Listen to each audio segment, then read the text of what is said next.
क्या आप जानते हैं कि आपका दिल आपको चेतावनी संकेत भेज सकता है इससे पहले कि आप खुद महसूस करें? आज के वीडियो में मैं आपको दिल की विफलता के शुरुआती संकेत बताने जा रहा हूं जिन्हें आप नज़रअंदाज नहीं कर सकते।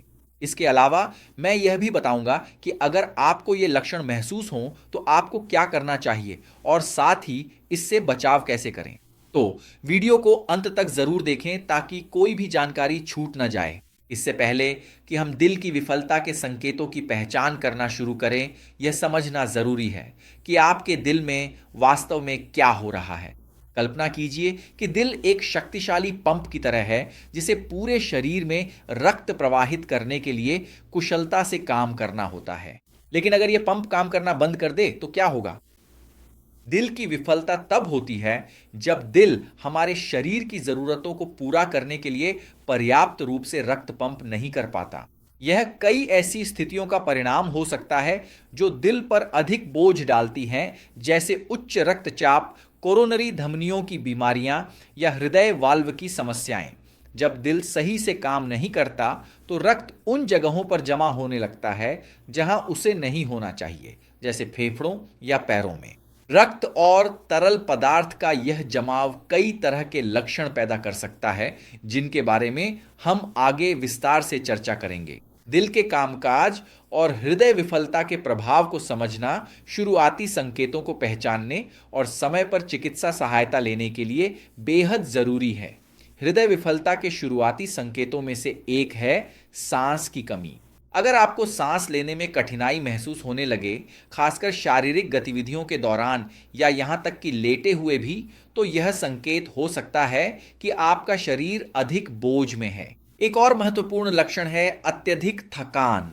अगर आप सामान्य से ज़्यादा थका हुआ महसूस करते हैं, यहाँ तक कि उन गतिविधियों के बाद भी जो पहले आपके लिए कोई समस्या नहीं थी, तो यह इस बात का संकेत है कि दिल आपके मांसपेशियों और अंगों तक प्रभावी ढंग से खून नहीं पहुंचा पा रहा है। तीसरा संकेत है पैरों और टखनों में सूजन, जिसे एडिमा कहा जाता है, और यह हृदय विफलता का एक क्लासिक लक्षण है। यह सूजन इसलिए होती है क्योंकि दिल को खून वापस पंप करने में कठिनाई होती है, जिससे खून शरीर के छोरों की नसों में जमा हो जाता है ना? खून जाता है और उसे वापस आना भी जरूरी है। चौथा संकेत है खांसी। अगर आपको लगातार खांसी हो रही है, खासकर अगर उसमें गुलाबी या झागदार बलगम आ रहा है, तो यह इस बात का संकेत हो सकता है कि हृदय विफलता के कारण फेफड़ों में तरल जमा हो रहा है। एक और संकेत जो अक्सर नजरअंदाज हो जाता है वह है वजन का तेजी से बढ़ना। यह तरल के जमा होने के कारण हो सकता है। वजन में बदलाव पर ध्यान दें, खासकर अगर ये अन्य लक्षणों के साथ हों। यह बढ़ोतरी इस बात का संकेत हो सकती है कि शरीर में जरूरत से ज्यादा तरल जमा हो रहा है। मैंने जिन लक्षणों का अभी जिक्र किया, उनके अलावा हृदय विफलता के अन्य लक्षण भी हो सकते हैं, जैसे सांस की कमी के कारण सोने में कठिनाई, बार बार पेशाब करने की इच्छा और भूख में कमी। हालांकि यह याद रखना जरूरी है कि ये लक्षण केवल हृदय विफलता तक ही सीमित नहीं हैं। ये लक्षण अन्य स्वास्थ्य स्थितियों से भी जुड़े हो सकते हैं, जैसे कि पुरानी फेफड़ों की बीमारियां, गुर्दे की समस्याएं या फिर तनाव और चिंता। इसीलिए अपने आप से कोई निदान करना बिल्कुल भी सही नहीं है, ठीक है? खैर, लेकिन असल में निदान और रोकथाम के बारे में बात करने से पहले अगर आपको स्वास्थ्य से जुड़ा कंटेंट पसंद है तो इस चैनल को सब्सक्राइब करें और नोटिफिकेशन बेल को भी ऑन कर लें, ताकि मैं जो भी अगला वीडियो डालूं वह आप मिस ना करें। अगर आपको वीडियो पसंद आ रहा है तो लाइक भी जरूर करें, ठीक है? यह मेरे लिए काफी मददगार है।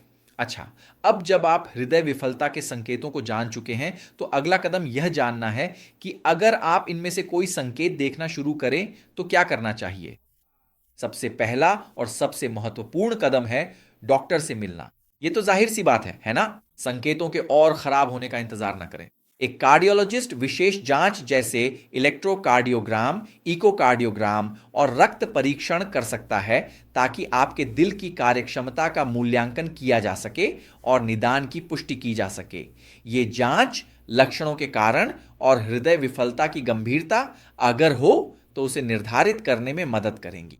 ये जांच डॉक्टर को आपके लिए एक व्यक्तिगत उपचार योजना तैयार करने में भी मदद करती है। यदि निदान हो जाता है तो अपने डॉक्टर द्वारा सुझाई गई उपचार योजना का कड़ाई से पालन करना बेहद जरूरी है। इसमें हृदय की कार्य क्षमता सुधारने के लिए दवाएं, आहार में बदलाव, शारीरिक व्यायाम और कुछ मामलों में अधिक विशिष्ट चिकित्सीय प्रक्रियाएं शामिल हो सकती हैं। हृदय विफलता किसी व्यक्ति के रोजमर्रा के जीवन पर गहरा और व्यापक प्रभाव डाल सकती है। यह समस्या साधारण कार्यों जैसे सीढ़ियां चढ़ने से लेकर खेलकूद जैसी अधिक मेहनत वाली गतिविधियों तक रोजमर्रा के काम करने की क्षमता को काफी हद तक सीमित कर सकती है।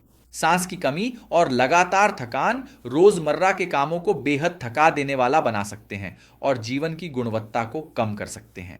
इसके अलावा पैरों और टखनों में सूजन यह असुविधा पैदा कर सकती है और हमारी गतिशीलता को सीमित कर सकती है। लगातार निगरानी की आवश्यकता और विशेष उपचारों का पालन करना भी हमारी व्यक्तिगत और सामाजिक दिनचर्या में हस्तक्षेप कर सकता है ना? और इन्हीं कारणों से आपको यह ध्यान में रखना चाहिए कि रोकथाम हमेशा इलाज से बेहतर है। और यह बात खास तौर पर तब सच है जब बात आपके दिल की सेहत की हो। तो उन सुझावों पर ध्यान दें जो मैं आपको बताने जा रही हूं ताकि आप खुद को सुरक्षित रख सकें। शुरुआत करें संतुलित आहार अपनाकर, जिसमें फल, सब्जियां और साबुत अनाज भरपूर हों, और ऐसे खाद्य पदार्थों से बचें जिनमें बहुत ज्यादा सोडियम और संतृप्त वसा हो।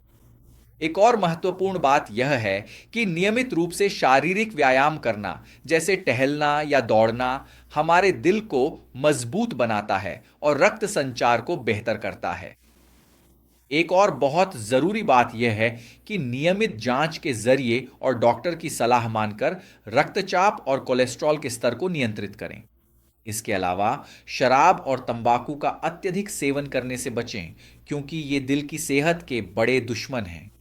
अंत में तनाव को नियंत्रित करना भी बहुत जरूरी है, यकीन मानिए। याद रखें, इन बदलावों को अपनाने से हृदय विफलता को रोकने में मदद मिल सकती है और एक स्वस्थ व सक्रिय जीवन को बढ़ावा मिल सकता है।